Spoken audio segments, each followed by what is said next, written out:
Hello everyone. तो finally NEET exam over हो गया और इसी के साथ मेरी 5 साल की लंबी जर्नी ओवर हो गई। अब मैं आगे ड्रॉप नहीं लेने वाली, कोई मतलब नहीं बनता ड्रॉप लेने का। 5 साल काफ़ी था इस एग्ज़ाम के लिए, काफ़ी नहीं मतलब बहुत ज़्यादा था।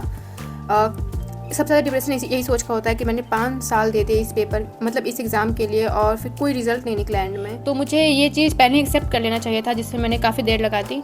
हालांकि इसमें हमारी भी गलती नहीं होती है, मतलब एक अटैम्प्ट होते जाता है। बात ये भी है कि अगर पीसीबी लिए होते हैं तो हमें कुछ और दिखता ही नहीं है स्कोप। अगर आप नीट की प्रिपरेशन कर रहे हो तो क्या करें, जिस फील्ड में देखो तो सब बोलते हैं ये फील्ड सैचुरेट हो चुका है या फिर इसमें स्कोप नहीं है ये वो। तो हमें लगता है कि शायद इस बार और अच्छे से करते हैं और हो जाएगा। ऐसे करते करते पता नहीं कब अटैम्प्ट हो जाते हैं, पता नहीं चलता। मुझे सबसे ज़्यादा गिल्ट भी इसी बात का ही है कि मैंने 5 साल वेस्ट कर दिए। मुझे लगता है कि अगर मैंने शायद मैं 2-3 अटैम्प्ट में छोड़ चुकी होती तो मुझे इतना गंदा फील नहीं हो रहा होता।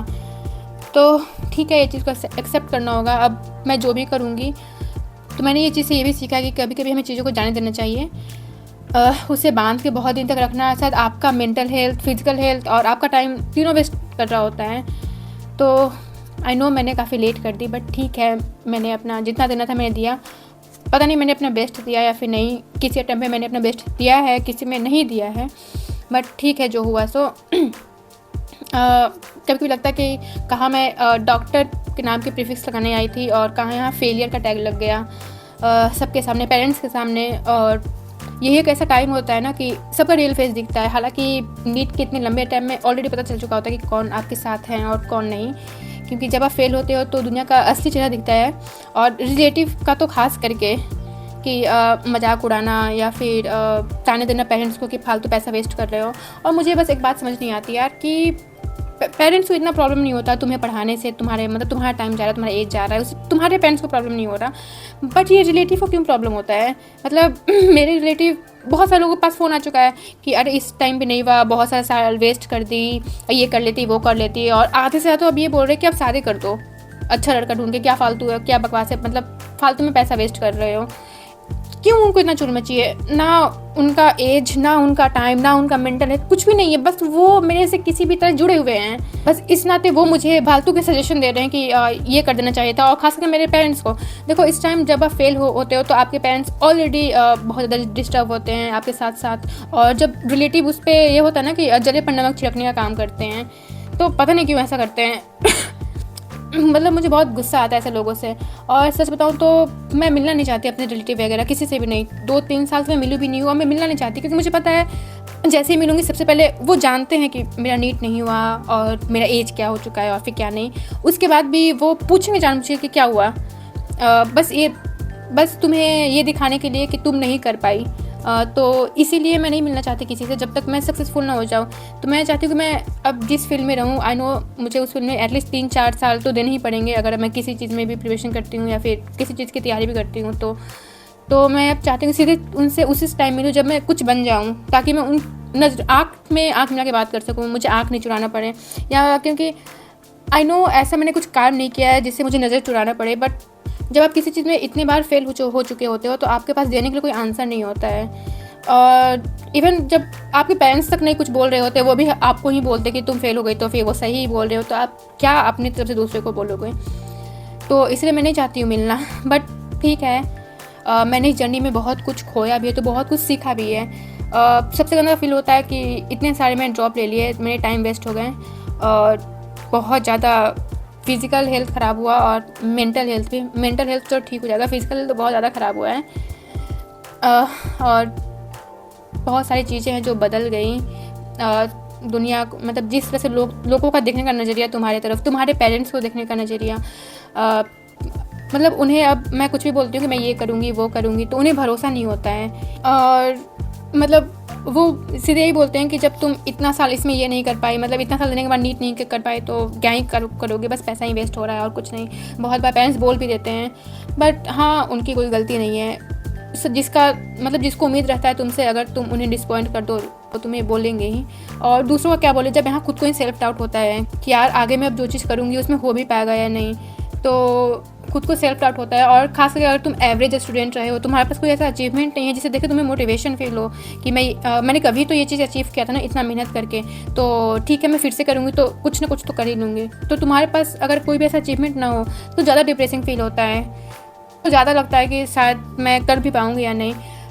बट यही टाइम ऐसा है कि दुनिया वाले तुम्हें भरोसा करें या नहीं करें, इवन तुम्हारे पेरेंट्स करें या नहीं करें, बट तुम्हें खुद पे भरोसा रखना पड़ेगा।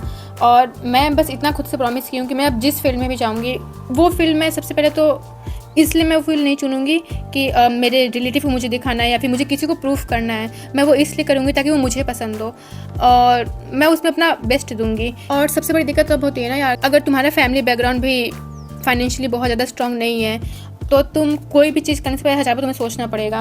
ऐसे ही मैं कोई चीज़ सेलेक्ट नहीं कर सकती हूँ कि मुझे, क्योंकि मेरे पास कोई सपोर्ट सिस्टम ऐसा कोई खास नहीं है। पेरेंट्स भी जितना पैसा देना था दे चुके हैं, अब वो देंगे भी तो 10 बार बोलेंगे। और हाल फिलहाल तो सुनना ही एक ऑप्शन है 2-3 साल तक तो ठीक है। यहाँ के बाद जो जर्नी होने वाली है वो आई नो और ज़्यादा टफ होने वाली है, बट वो थोड़ी मज़ेदार भी होगी। ये एक फेज़ था जो बहुत मतलब डेली पढ़ाई करो सुबह शाम, फिर टेस्ट दो, घर वाले मार्क्स पूछेंगे, हर साल एग्ज़ाम होगा और रिलेटिव नंबर पूछेंगे, ये सब नहीं होगा। मतलब ये सब एक जर्नी से छुटकारा मिल रहा है मुझे, बस इसी बात का खुशी है। और बस मैं इतना ही बोलना चाहती हूँ कि जो भी करना आगे सोच समझ के करना, मतलब इसलिए मत करना कि मुझे प्रूफ करना है किसी को या फिर मुझे ये नहीं मिला तो इसलिए मैं ये ले रही हूँ। क्योंकि पहले मैं भी सोच रही थी कि अगर मुझे नीट नहीं मिला तो मैं डेंटल ले लूँगी या फिर मैं रिसर्च फील्ड में चली जाऊँगी।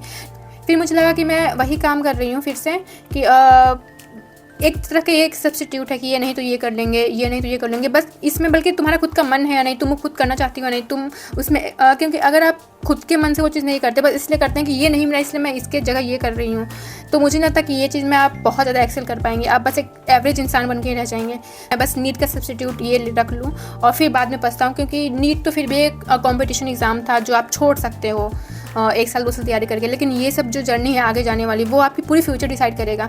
अगर आप कॉलेज में कोई भी आप कोर्स चुनते हो तो उसमें एटलीस्ट आप 4 साल दोगे, उसके बाद आप उसमें जो करोगे तो 95% चांस है कि वही आपका फ्यूचर डिसाइड करेगा। 5% लोग उसको चेंज कर लेते हैं वो पाथ को, लेकिन जो वो इतना आसान नहीं है अगर आप मिडिल क्लास से आते हो तो इसलिए जो भी चुनना वो वाइजली चुनना। इसलिए मत चुनना कि ये नहीं मिल रहा है तो ये कर लेते हैं, ये नहीं मिल रहा है तो ये कर लेते हैं।